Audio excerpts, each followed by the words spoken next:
I don't know why I have a habit of reading a lot of alt-right literature and listening to a lot of alt-right speakers to see what they're talking about. Steve Bannon has been talking about this for years, that the control of art and control of the culture is what leads the political landscape of the country. And broadly speaking, it appears he was correct. They did a lot of work to change the way art and culture was being produced in America, and it did appear to convince the people.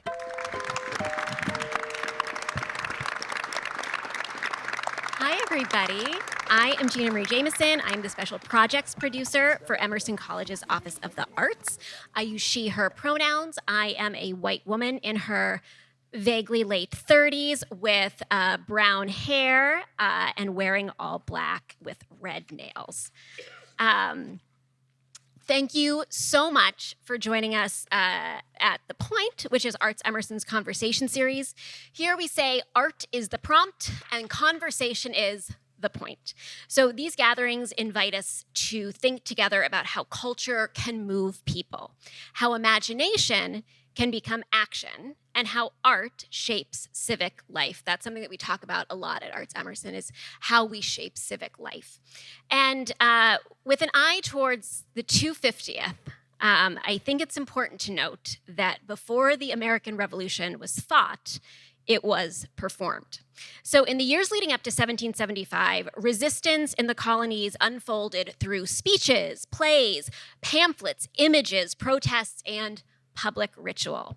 We had figures like Joseph Warren, who used classical costume and oratory to stir emotion and courage. One of the most popular dramas of the mid-18th century was Joseph Addison's Cato, a tragedy. Set in Rome, the play celebrates resistance to tyranny, and it was widely staged, read, and quoted throughout colonial America. Figures like Dr. Joseph Warren not only knew Cato intellectually, but they had directed and participated in performances of it in Boston. In moments like his famed 1775 oration, reportedly delivered wearing a Roman toga, and Matt, our panelist, will get more into that shortly, Warren and others invoked classical imagery and dramatic craft to communicate virtue, courage, and unity. And Warren wasn't the only one. We have figures like Mercy Otis Warren, who wrote satirical political dramas that exposed tyranny and sharpened revolutionary critique. Patrick Henry's oratory functioned as an electrifying performance designed not just to persuade, but to move those bodies towards action. And at the same time, revolution was being staged visually and collectively. Paul Revere's engravings circulated as powerful political images. Benjamin Eades and the Boston Gazette transformed print culture into rhetorical and visual engine of protest. And revolutionary cartoons and symbols, from woodcuts to allegorical figures, helped colonists imagine themselves as part of a shared struggle.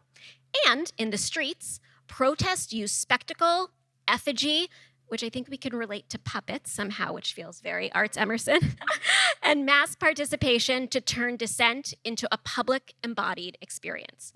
So what emerges is this picture of a revolution that is not just a political or military event, but as a cultural moment built through performance, visual art, language, and collective imagination.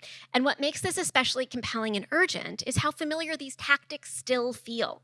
Contemporary activist theater, protest choreography, site-based installation, and visual interventions in public space draw from the same impulse: to make ideas visible, to create emotional connection, and to help people imagine change before it feels inevitable. So that's the most talking I'm going to do tonight besides the questions. And I am honored to introduce the three of the absolute coolest panelists. I'm so excited. So just flipping to go in order. Right next to me, I have Matt Wilding. Matt is a public historian. He's a museum professional and a writer from Boston. He currently serves as a senior director of interpretation and future projects at Revolutionary Spaces, where he modernizes exhibits and interpretation for Boston's flagship Freedom Trail sites, the Old State House and Old South Meeting House. He also found playful and innovative ways to talk about history at the Edward M. Kennedy Institute for the U.S. Senate, the Ronald Reagan Presidential Library, the Boston History Company, as well as the ongoing 18th century historical pirate comic Free Hands from Sequential Decay Publishing. Next to Matt, I have Dana Edell, one of our very own professors at Emerson, who is an activist, scholar, artist, educator. She is the former executive director of the girls' activist organization Spark Movement and co-chair of the Girls' Participation Task Force at the United Nations. Amazing, and is currently the director of Emerson's Theater, an after-school theater and social justice program in Boston for Boston area teenagers. She has published her feminist activist participatory research in more than a dozen academic books and journals, and is the author of Girls, Performance and Activism Demanding to Be Heard. And then on the other end, right next to Dana, we have Diane Dwyer. She is an installation artist, an experienced designer dedicated to creating interpretive, inclusive, and imaginative environments. In 2025, she founded the Silence Do Good Project, which is amazing. And Mac and Squire, if you wouldn't mind just passing those images around, if you want to take a look and then pass it to your neighbors, so when we talk about Diane's work, you have something to have in mind. So it uses site-specific large-scale projections to connect Boston's revolutionary past with today's struggles for liberty. Her work reflects her passion for reinterpreting history through contemporary lenses, fostering equitable public spaces, and championing representation and inclusivity. Diane's artistic vision is fueled by a deep belief in the power of imagination to connect people and transform environments. Together, we are going to explore how performance and the arts shaped revolutionary consciousness then, and how those same strategies continue to inform movements for social justice and liberation today. Gina generally out. All right, my panelists. Matt, I'm going to start with you to kick us off. So before the first shots of the revolution were fired, political resistance in Boston, as we said, it was being staged. Can you help us understand what was happening in the city at that moment and how figures like Warren, alongside the protest movements and print culture, used performance, ritual, and public presence to shape that kind of revolutionary consciousness? Yeah, so in Boston in the 18th century, you actually see a variety of different types of performance and protest that is manifesting in different ways in different class tiers. So for folks like Dr. Joseph Warren, for John Hancock, for to some extent Samuel Adams, you're seeing people who are allowed to be the central figures in very central locations, places like the Old South Meeting House, the Old State House, Faneuil Hall, and take the stage and control it. These people are using visual language that is familiar to pretty much everyone in the 18th century, particularly in Boston, because it's a very literate society. That is associated really directly with classical and particularly Roman theater and oratory.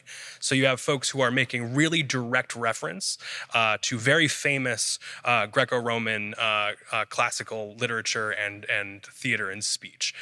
So that's what you're seeing on stages and in pulpits and on the centers of floors. Outside these buildings, you have a different manifestation, and what we called at the time the people out of doors. They're doing much more radical theater on the streets, and that manifests itself in a variety of ways. They have a tree that they rally around that is frequently called the Liberty Tree, and they often have oratory there, but they also hang effigies and hang puppets and symbols. They'll put up boots with green soles, for example, that reference both Lord Boot and Lord Grenville and the Sheriff Greenleaf, all at the same time with this one symbol. And then they also march in the streets and they protest and they chant and they dress up like things and they fight each other sometimes, and then also go to historic buildings and ransack and destroy them. So you have a variety of different people doing different, very theatrical things in the streets and in the buildings. Can you talk a little bit about when we say they were being performed on stage? Sometimes we don't necessarily mean stage literally, because theater is generally banned in the 18th century in Boston. There are exceptions of performance that are occurring in town, but the Puritans frown upon it, so it doesn't become super common until after the Declaration of Independence. That said, there are stages in some of these buildings where people are speaking, much like we're speaking right now. But despite the fact that theater per se is banned or frowned upon, you do have people who are doing theatrical things, wearing costumes, putting things on for show. In the Boston Tea Party, famously, people are dressing up like indigenous people before they go outside and destroy the tea.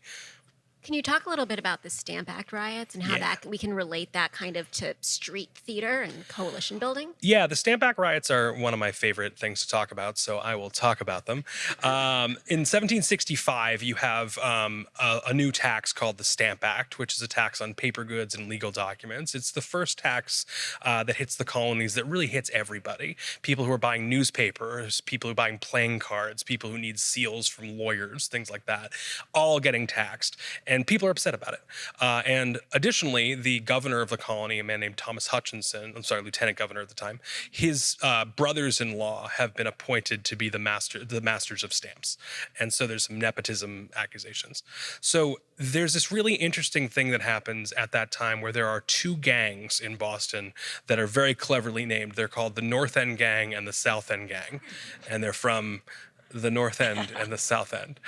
You'll also see this in streets in Boston, and everything's named like Water Street or School Street. It's because it's just the thing that it is.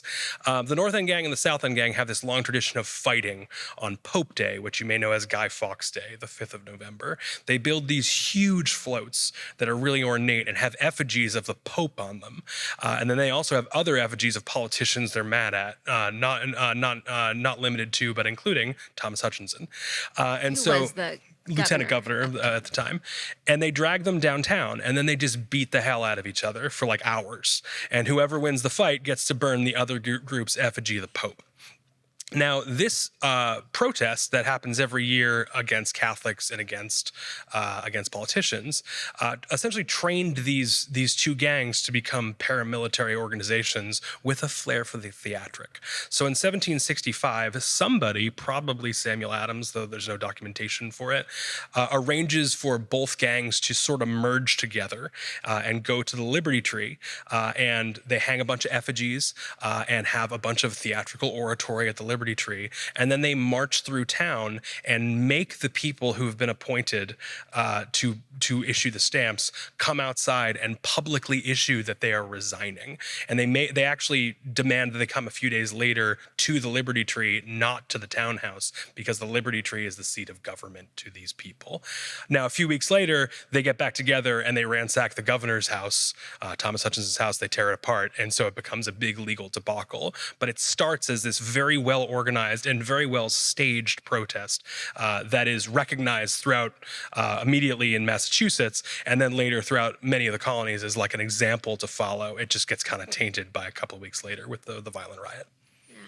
So Dana and Diane, hearing all that, and hearing about the tactics, the staging, what feels most recognizable from activist or artistic movements that you have encountered in your own work? Thank you, Matt. I learned so much every time I talk to you, and it is thrilling to see the lineage and the history from the American Revolution and the way that they're using puppets and costumes and performance.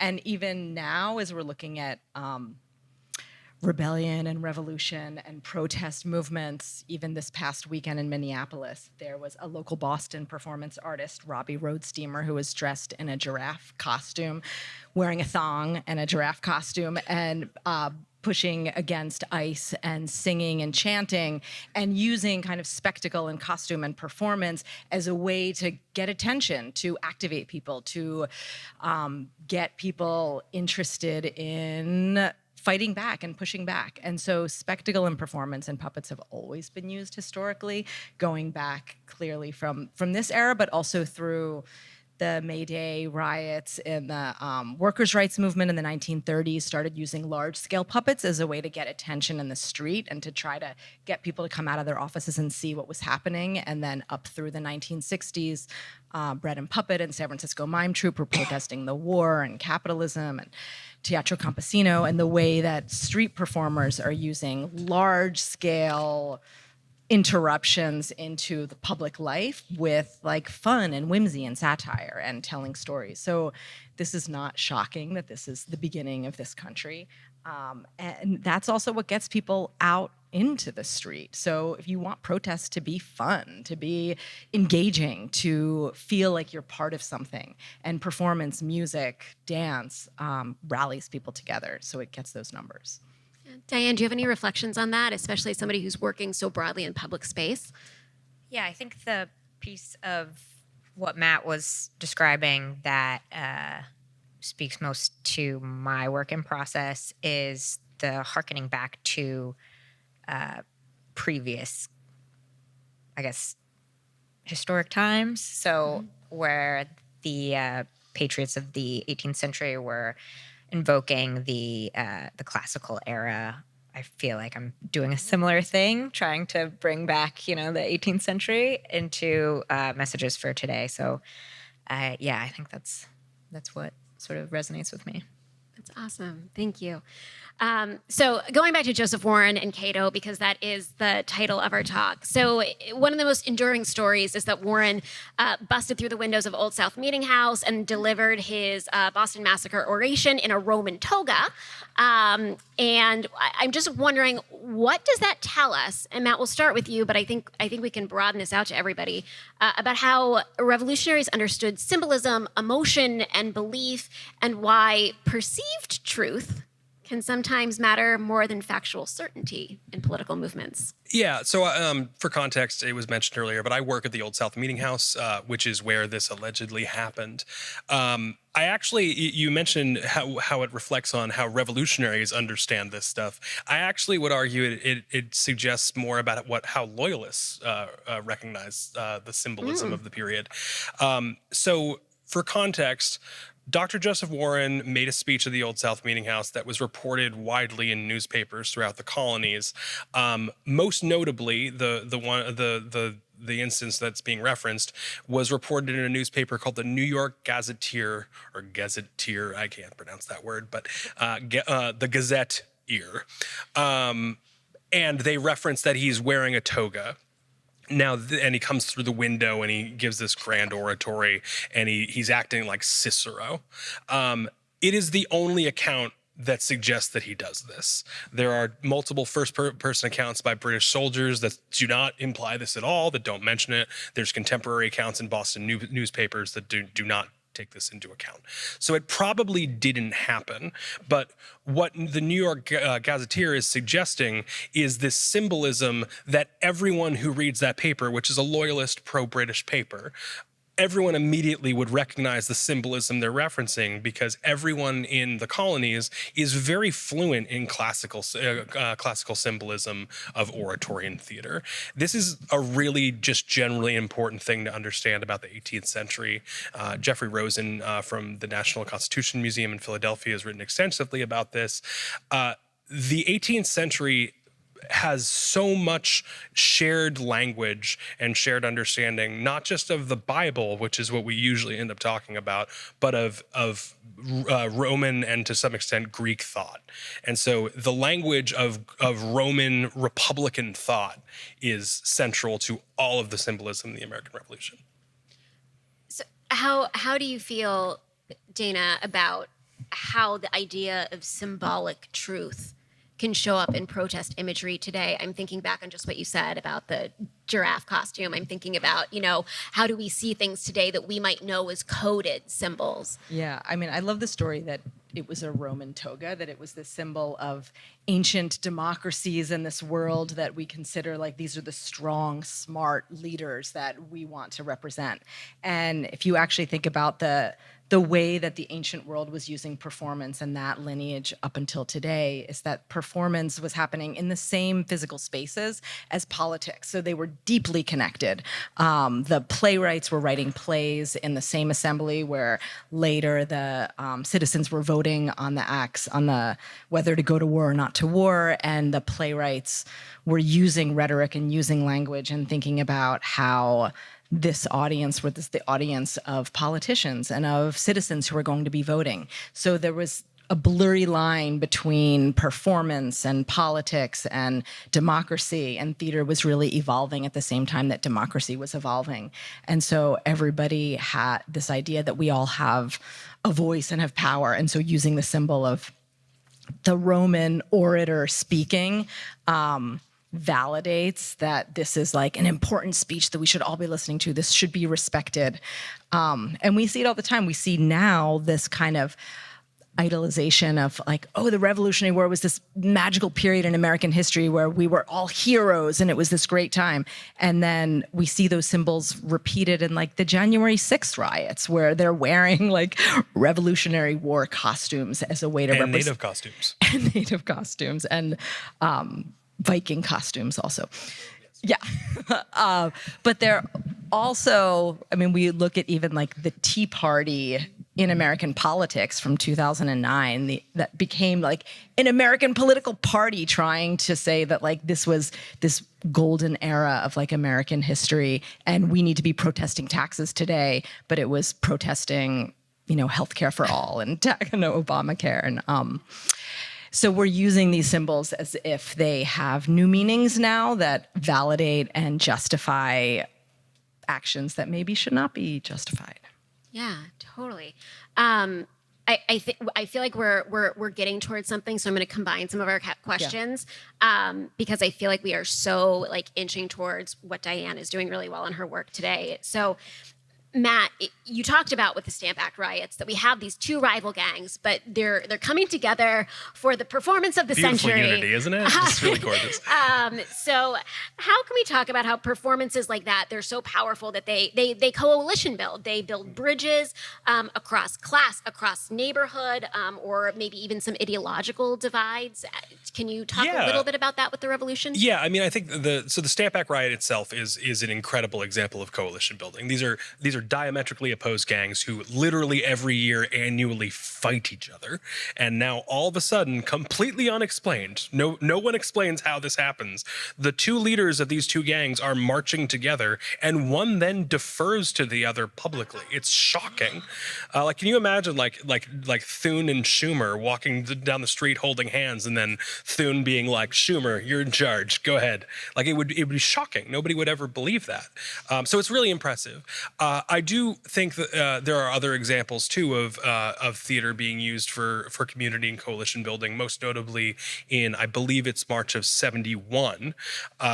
The year after the Boston Massacre, there's actually a puppet show, a shadow puppet show, in the windows of Paul Revere's house. Him and his sons depict the Boston Massacre in shadow puppetry, and the whole town reportedly comes out to watch it.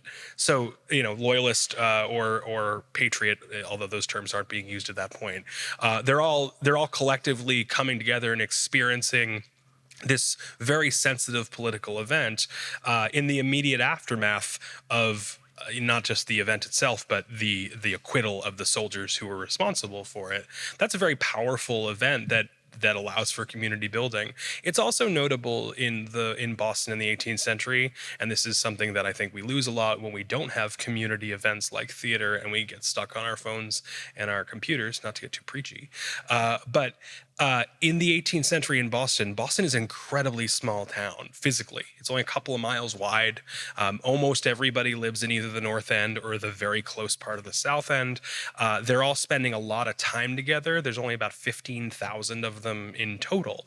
And so these people all know each other, and they all identify as members of a very specific community.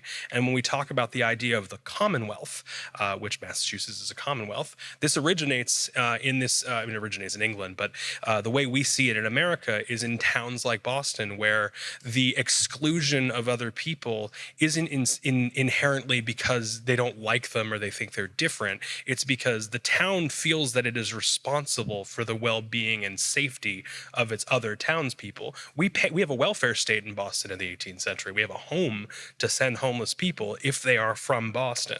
We have a home to send children if they are from Boston.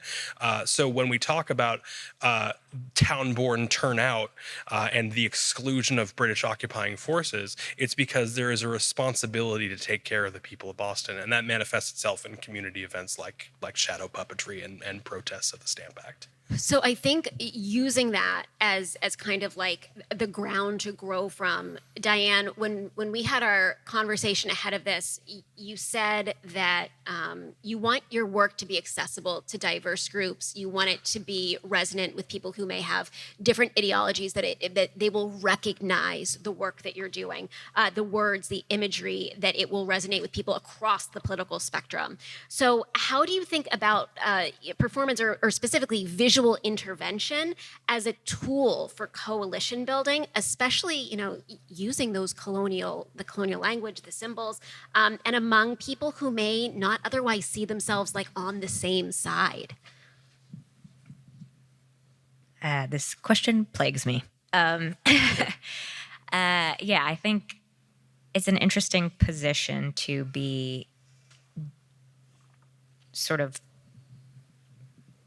molding creative interventions with this sort of founding principles of our country, because they're so contested.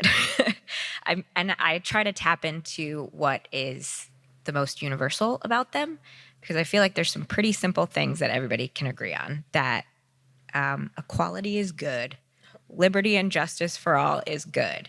And so even though there's like complications of the present and complications of the past, I try for all of the language that I use to be as sort of universally identifiable, and that you can see yourself in that language and not feel like there are trigger words that turn you off automatically, and that there's an entry point through this work into reframing how you understand our history and what we're all building towards together. And I think projecting it on the buildings that you project on, which have a shared history amongst diverse groups, levels up that effort, Yeah. So the first projection that I did was on Old State House, which is one of Matt's buildings. Which got more attention than all of the work I've ever done there combined. To be clear. And Old State House is just part of the site of the Boston Massacre. You can see it in the background of Paul Revere's etching. And so that's a site that I used for sort of a liberal, don't try to come in to Boston with your ICE agents and wrong town. But I learned from Nat Scheidley, who's the executive director of Revolutionary Spaces, that it has also been used by, correct me if you know, and if I get this wrong. Happy to. I think gun rights activists have done parades past it. It's been co-opted in a bunch Literally of... every Yeah, political on the persuasion. 4th of July. Literal Nazis were in front of it a couple of maybe years that's ago. what it was. The busing protesters for and against used the Boston Massacre in the background of the old State House. It's a very potent symbol in American history. Just to comment though on the work you do with using that symbolism, you do a really great job of showing the accessibility and usefulness of 18th century symbols and language in a way that makes people recognize it despite their political affiliation. I think you're great at that. And I think that when we talk about the revolution in the modern era, there's an inclination mostly by the left, frankly, to not want to talk about the success or the usefulness of American revolutionary symbolism, which I think is detrimental. So I think you're doing a really important corrective in your work, conceding the history of American culture to authoritarians is not going to be a helpful tactic. And I think it's useful to remember that when we talk about how the revolution unfolded and became a success, right? At its core, the American Revolution is the first time in the history of the world that a colonial holding overthrows a European power. That's a significant achievement, and it inspires people all over the world for generations to come. what's the next successful revolution that overthrows a European power by a colony? Does anyone know? Haiti. The Haitian slave revolt to overthrow French occupation and become an independent nation specifically cites the Declaration of Independence as its inspiration. Now, Jefferson opposes the Haitian Revolution entirely, the author of the Declaration of Independence. But when things are created, when art and when political thought and when speeches and when other pieces of culture enter the world and then other people get to consume them, they're not the creators anymore. They're the person who's using it, and they can use it for a variety of ends. And sometimes those ends are in pursuit of liberty and in pursuit of civil rights. Sometimes they're in pursuit of education freedom or lack thereof. And sometimes they're in pursuit of restrictions that we don't support. But the manifestation of using these symbols to further a political outcome, that's the nature of the work, right? Yeah. I want to hone in on something right before this little chunk of conversation about the power of place, right?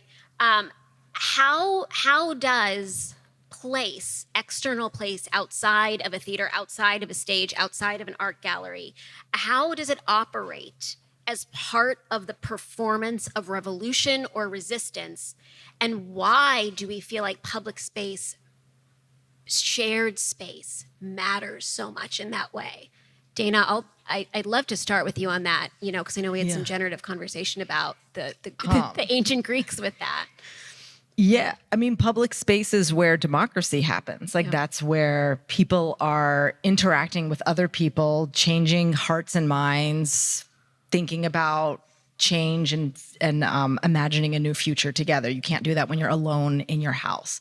So performance, taking it to the streets and performing in front of places of power, pushes against the laws and the authoritarianism that is trying to oppress people or push them back. And so by showing up, democracy is about numbers. It's about votes. It's about how many bodies are supporting this. And if you can get 100,000 people in the street together, you're winning. You're like showing you are resisting. That is the fear. You can look at the fear of vast numbers, and it matters where you are. So protesting in front of places of power. I'm thinking of like some of the 1980s, 90s protests for funding for AIDS research, and ACT UP showed up on the lawn of the White House with ashes of people who had died of AIDS. And so using performance art and mass protest as interruptions of power wakes people up. The ACA too, the protesting of in favor of ACA, the theater of that was incredible. I mean, disabled people literally crawling up the stairs of the Capitol because there wasn't an accessible entrance. Very powerful. I mean, I worked at the Senate Institute for a number of years, and we talked about that example specifically because it was impossible to ignore because it was such a powerful theatrical piece. So. Yeah, there was a protest in Rhode Island for daycare in public spaces in work, and a bunch of activists, all these women brought their kids and dropped them off on the floor of the State House, and there was like 100 children crawling around, and it was to advocate for childcare. We're like, we need to subsidize childcare, and it is effective. You interrupt the power. Did they get it? Did they the bill pass? Yeah. It was a successful effective. protest. It was very dramatic. Very I mean, not fully subsidized childcare, but they got something. They got a little. They moved the needle. Yeah. So I have one I was thing. going to ask Diane. Yeah. I was going to go to you. So we do our projections largely guerrilla style. So we don't announce where we're going to be, mostly so that nobody can tell us, no, we can't do it.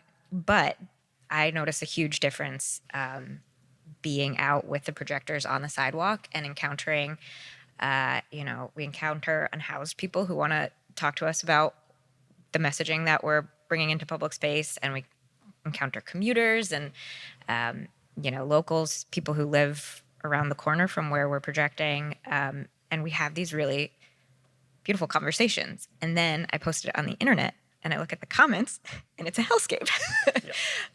So I think that the more we can be out in public space and having conversations, the better. I was a tour guide for a really long time, and I agree that when you look on the internet, it looks like a hellscape. I've had one negative experience with a tourist ever in 15 years of being a costumed colonial tour guide, begging for a verbal assault, right? So 15 years as a costumed tour guide, and then another 7 or 8 in museums. One time ever has anyone really been hostile to me.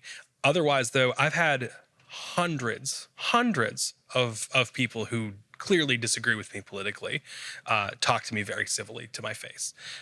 So to your point, yeah, like being out in the world, being here right now, talking to people, listening to people, and having something to talk about on your commute home, such a powerful way to not treat each other like we're hateful monsters, and instead just like nice human beings.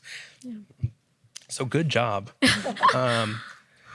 Well, I'd like to kind of mine this a little bit further, Diane and Dana, with what you noted, and Matt, curious in your thoughts too. The tactics, the reactions, the results that activism and that kind of performative activism can get. What does that tell us about the relationship between performance, fear, power? Dana, I know we've had some conversations about this. Like, why do governments try to regulate or suppress artistic expression? I'd kind of like to weave that into what we've been dancing around a little I mean, bit. you only censor things that you're afraid have power. So, go read all the banned books. Like, go whenever they tell you not to do something or that something is bad for you, go and do it. And if you go back even in ancient philosophers, in Plato's Republic, he wanted to ban the poets. They were the first to be kicked out because he knew the poets and the playwrights are speaking the truth. And so there is this fear that like the arts are the one space artists, musicians, poets, playwrights can actually speak, hold the mirror up to society and speak the reality and the truth. And that's scary for people in power. Look at what, Trump is trying to shut down the Kennedy Center. To say that, that silencing the artists is the first step towards, squashing a whole revolution. And so, but the artists are always going to creep out like the cockroaches and are still going to be like making theater and making music and making art. And that's because they're, pushing back against the injustices. I feel like this is very related to what you were saying, Diane, with we do it guerrilla style so that the people in charge of either the building, the landlords, the, government, the city can't say no. Yeah. Largely, there are most of the groups, at least in Boston, like Revolutionary Spaces, are supportive of the work, but I don't want to put them on the spot for having said yes or no. Yeah. Like nobody wants to make that call. To be clear, so we did talk about one projection, and she very clearly said, "I am not asking for permission." Just like, would it ruin your day? It's like, just don't stand in that window because I don't want to blind you, but it's happening. Yeah. So I think there is a lot of fear about speaking out, and I don't want to put other people in the position to sort of risk that. And I'm happy to take it on my shoulders. But there's been a lot of conversation about the legality of projection, and it's largely protected under the First Amendment. As long as we have a First Amendment and the right to free speech. So we'll see how long that lasts. Yeah. I've also thought a lot about your work as it relates to like graffiti, and not to get too off topic, but one of the really tragic, I mean, I might be good, I don't know, but I think bad things that has happened is the criminalization of graffiti. You used to like get a fine, and now it's like you can go to jail for a long time for graffiti. And you found a really clever way to circumvent graffiti rules by being like, it's not permanent. Sorry, dude. Yeah. I would definitely get in trouble if I spray painted these things. But like, graffiti as communication was an important protest tool. And then they found, like they always do, they found a way to outlaw it and make it really, really difficult to do. And then artists, as always, found a way around that. And that's great. Yeah. I'm going to jump ahead a little bit because I think we just, I'm looking at my time, but B, we're nicely dovetailing into language, which Diane uses and we see in graffiti. So language also functions performatively, right? From classical references like Cato to slogans, headlines, rallying cries. How does language do political work in movements beyond description? And Dana, I'm wondering too how I'm thinking about what you told me about ancient Greece and performing in the square when the new plays would come with the politicians, how that language related to that as well. Yeah, I mean, the ancient Greek theater was a contest, so it was also built around a festival where there were plays every year and they would compete for the best play. What they were being judged on was the power of the rhetoric in the plays. So it was the arguments. It was the playwrights were rewarded by how powerful an argument they could make, and they would argue things that were about the war, power, who's going to rule. If you look at Antigone, Creon is saying like he wants to be the king alone, and it's very authoritarianism, and that was mirroring what was happening in the among the citizens and in power. And during the Peloponnesian War, the playwrights were writing about war, knowing that everybody in the audience was then going to vote about whether we were going to end this war or not end this war. So the language of the plays were they had to present the argument, and if they made the best case for either side, that was what made it the strongest. So it was really training public speakers and orators and people to use language to change minds. And we see that now through all the propaganda is all about like using language to change people's minds. Nuances. Matt, how does that relate to the practice of oratory in? It's a great question. I mean, I think like look, the as I said before, the 18th century certainly the leadership, but the general population too is so familiar with Greco-Roman theatrical tradition. So it's not so much as it relates to it, so much as they're just still doing it. Yeah. Right. Yeah. The significance of the plays, but also of the epic poetry. You mentioned the illustrating what's happening in the real world in the plays. The Aeneid, which is another like really important text from Roman times that is widely read in the 18th century, is literally commissioned by the government. And then it is a criticism of the government that's so cleverly written that it's hard to say, well, you're criticizing the government.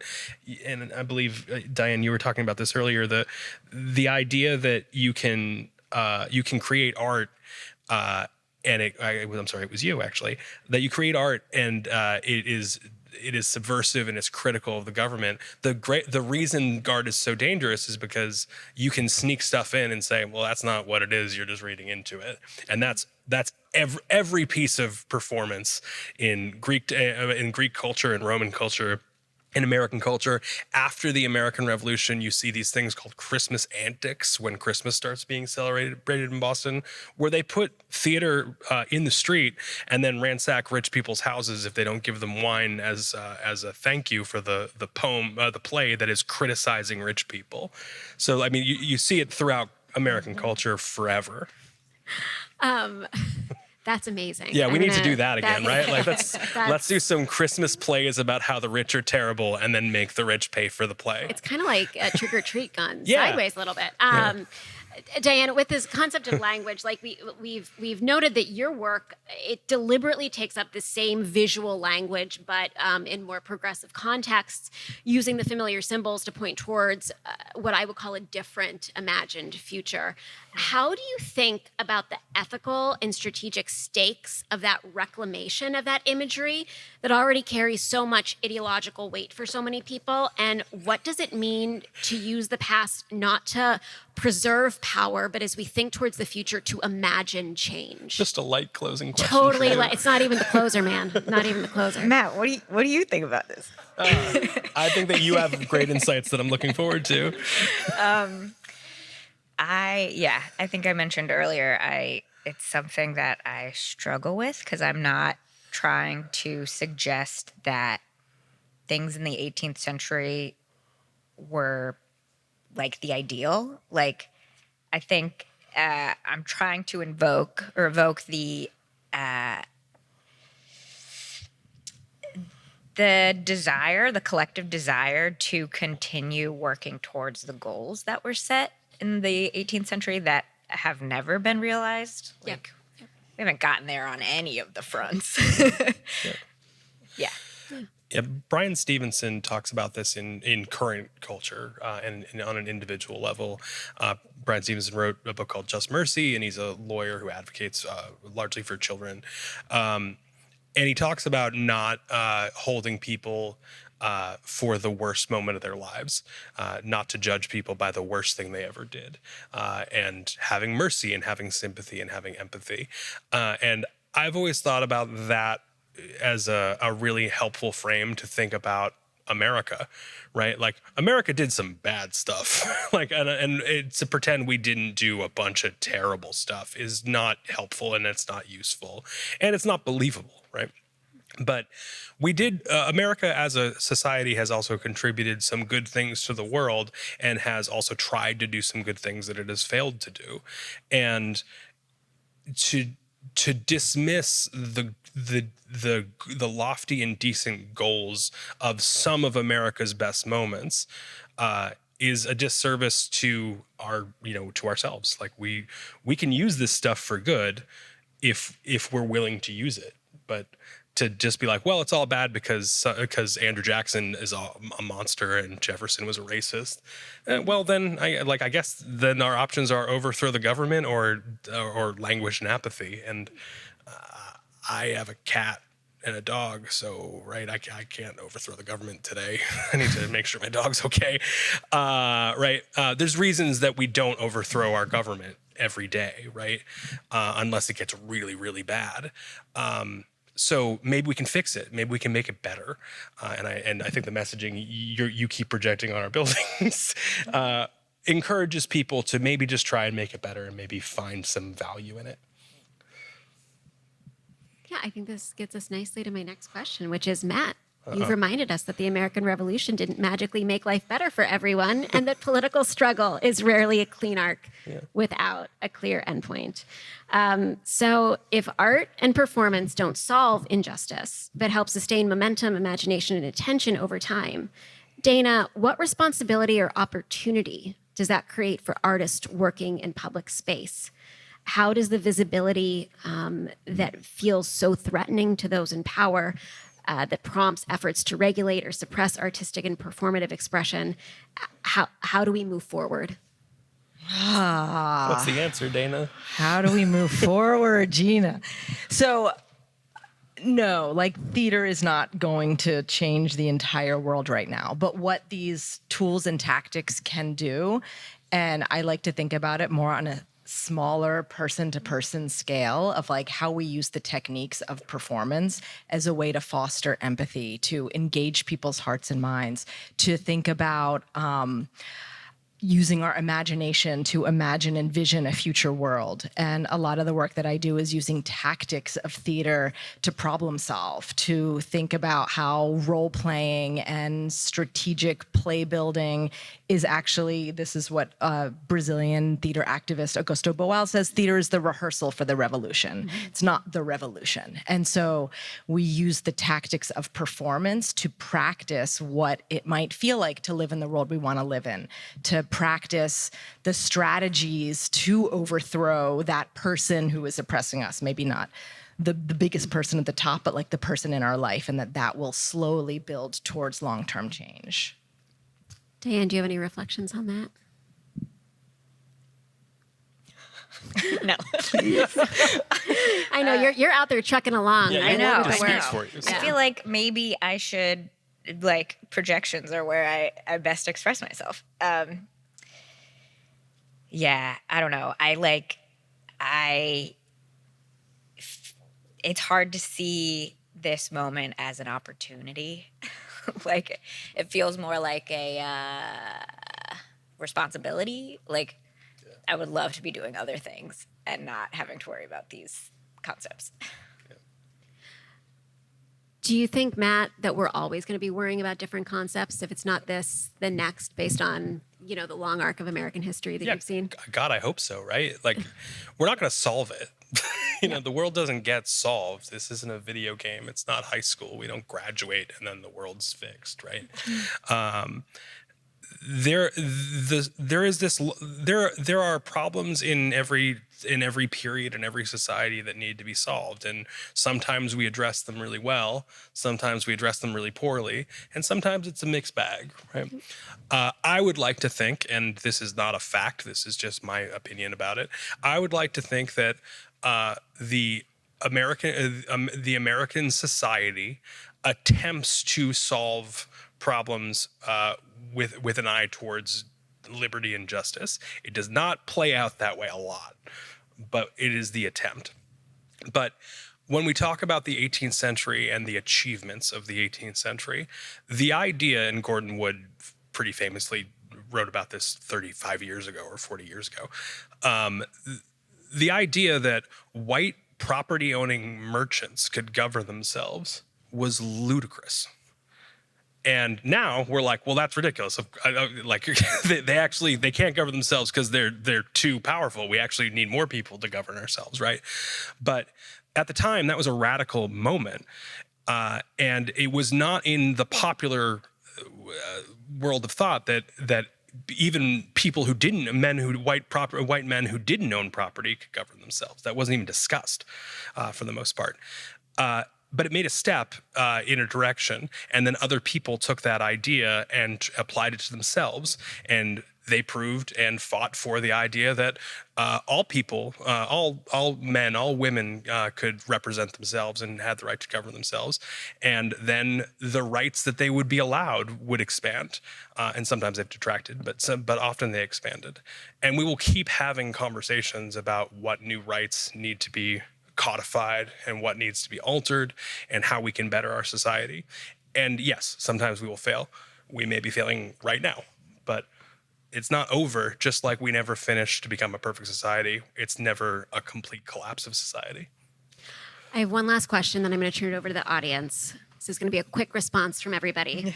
If performance helped people imagine the American Revolution before it fully existed, what kind of performances, images, or artistic interventions feel most urgently needed right now? Not to offer answers, but to keep the work of imagining change alive. So if you could each choose one visionary artistic intervention, what would it Diane? be? Diane. Matt says Diane. Yes. I'd also go for that too. Yeah. Awesome. I'm going to choose Diane. Yeah. Wow. And I'm going to say imagining spaces for young people to vision their future that we're old. Like, I don't know. I can't figure it out right now. But I love working with teenagers in particular who still have some kernels of hopes and dreams and imagination left in them, and that they're imagining a world that we can maybe support them to manifest. I love that. I love that so much. Diane? I'm going to come back to a theme that has popped up a lot tonight, but I am really passionate right now about finding the middle ground and the humanity in the other side, and trying to get rid of some of that hatred. So yeah. I think finding that meeting point. I love that. Thank you. All right, I'm going to turn it over to our esteemed audience for some Q&A. Squire and Mac have microphones, so if you put up your hand right over here, beautiful pink hair. Do you think it is a responsibility that creatives have to protest when they have the opportunity? And within that, do you think that yourselves as creatives have taken every opportunity that you have to protest and to get out the message that you want to spread? That's a really good question.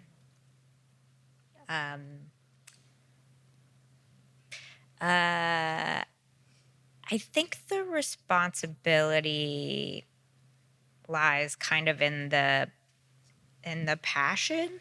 It was ultimately anger that got this project started.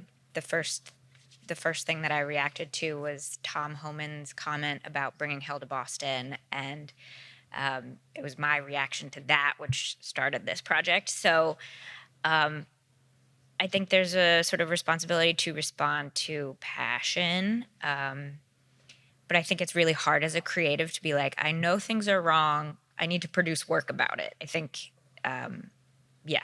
Does that make sense? Yeah. Okay. And I think it's a huge privilege to be able to protest, that it takes a lot of, it's a very vulnerable place to be, and not everybody has the privilege to be safe in protest. As an artist and a creative, I feel, I don't know if it's the word responsibility, I like the word passion that Diane said, that I feel like I have some tools that are pretty useful that I've been sharpening for a long time. And I want to use those tools for good. And those tools happen to be creative tools. And that the work that I can do as a teacher, as an educator, as a director who works with young people is expanding the reach of what I could do as an individual. And using theater and creative spaces to tell important stories that do ignite change, I think is just good art, not just the responsibility to change the world, but that great art does kind of ignite us and swell us with a desire to make the world better. And so I think that's the responsibility of the artist, is like make really good art, and really good art will inevitably lead to deeper truths, and that will lead to change eventually. Anybody else? Yes, sir. Right over here. Mac's going to give you the mic. I think there's a mental health component in all this as well, because I don't know about anyone else, but when I saw the projections in real life and then on social media, my mental health was improved. It was so reassuring and kind of like I'm actually in this community, that I don't feel totally alone. And it seems like it's part, I know all of your work is about community, but isn't it one of the goals to make people feel so flat and depressed and dismayed that they don't that their mental health is affected and they don't congregate, they isolate? I mean, I think that relates to Matt's point about getting out and connecting in person, versus never read the comments, right? Yeah. This is, I think this is seeing work like Diane's inspires so many people that may be across political divide to unite over something. I think that's a great question. Do you all have a reaction to that?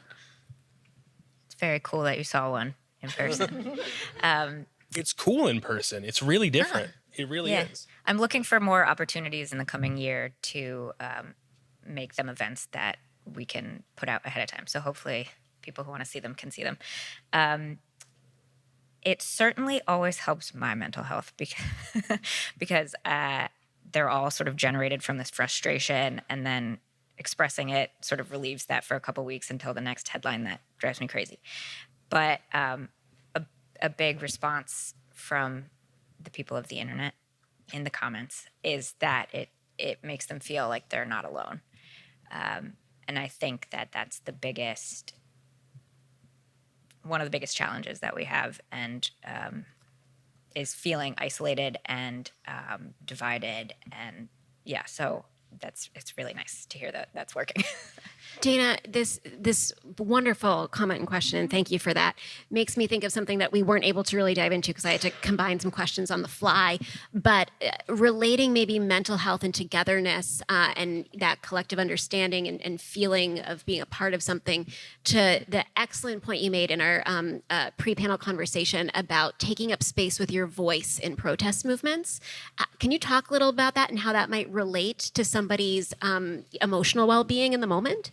Yeah, I mean, when you talk about mental health and like the dread and anxiety of the current political moment, it is absolutely always improved by going out into the world and recognizing that like, I'm not the only one that feels this way. And when you're at a protest or a march, the way that music and song elevates everybody together, and there are certain songs that everybody sings. If you look at the history of the music and the civil rights movement, that those songs were not just about the lyrics of the songs, but they were bringing the people's hearts and voices and rhythms together as they were marching, and not just passing the time, but actually connecting everybody rhythmically through the music and through the voices. And that screaming feels good, that like just expressing yourself and getting your voice out. There have been a bunch of, I don't know if anybody was reading about this like recent movement of like primal screams that women have been doing around the world that I connect to as well, of just like the need to just express through voice is a very embodied, powerful feeling where you realize, oh, I do have a voice, literally. And hopefully then the literal voice becomes more metaphoric as well. And we've been presenting a pretty white liberal position on the stage today. But to that point, I think that when you look at the success of MAGA, like that actually relates directly to performance and a group of people who are like, oh, I'm not alone. These other people also feel this way. So again, this is not a partisan tool. This is a tool that lots of people use.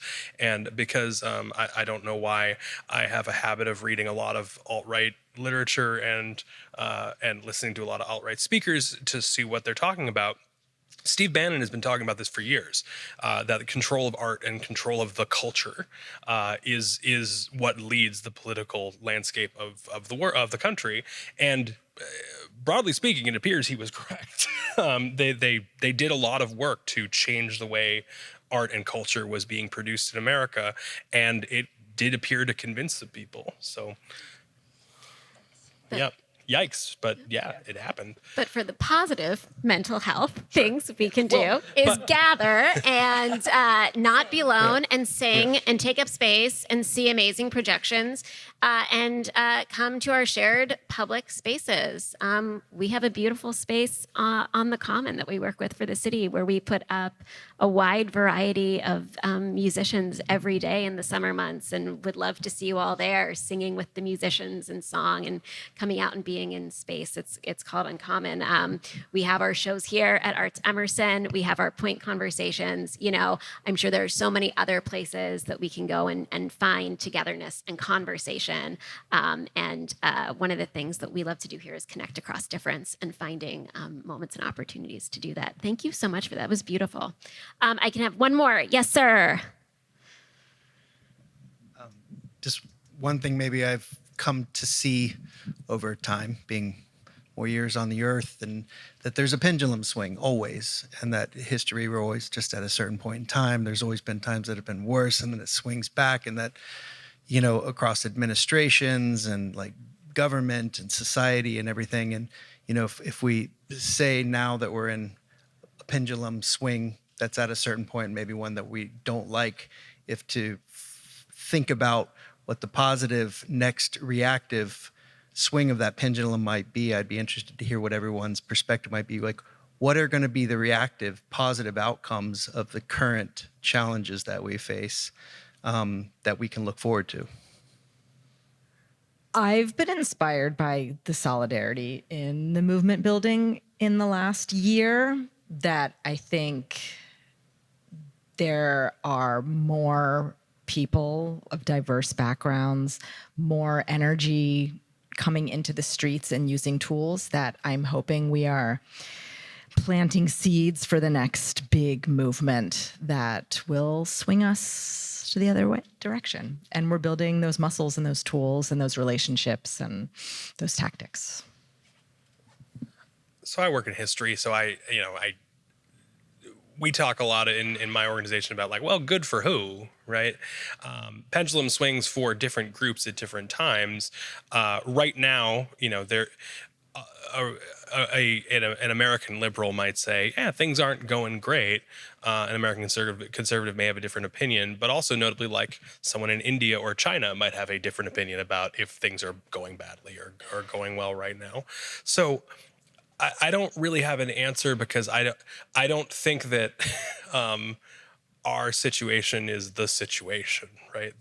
There's a lot of things happening locally, regionally, nationally, and globally. Some are really good and some are really bad. And I think that will continue to be the case. The best moments in my lifetime were not great for lots of people politically. So I have trouble even answering the question, because I don't think there's a lot of, like, with the exception of like the world wars, there's not a lot of moments where, like, well, the world is universally not doing great, you know? So I think we'll get out of it, but I don't think it'll be solved. So Continues. Diane, do you have a reflection on that? I don't know if this is just like my own personal hopefulness, like what I hope is the next thing. And maybe I'm like looking for things that confirm that that's happening. But I really want everybody to get off the internet and spend more time together. And I hope that people see how unhappy it's making us. And I hope that starts to swing. And then maybe when we're all together, we hate each other a little bit less. or at least hate each other for like a reason. Right? Yeah, a much better reason. Oh my gosh. Thank you guys so much. And thank all of you. Thank you all so much for being here, for the thoughtfulness, for the curiosity, for the generosity that you brought to this space. Huge thanks to our panelists, Matt, Dana, and Diane, for such a rich and expansive conversation, and to GBH for being here with us and for filming tonight's program so it can reach audiences beyond this room. And if you enjoyed it, want to share with a friend, in a few weeks it should be up on the Forum Network on GBH, and you can send that around. Thank you all so much.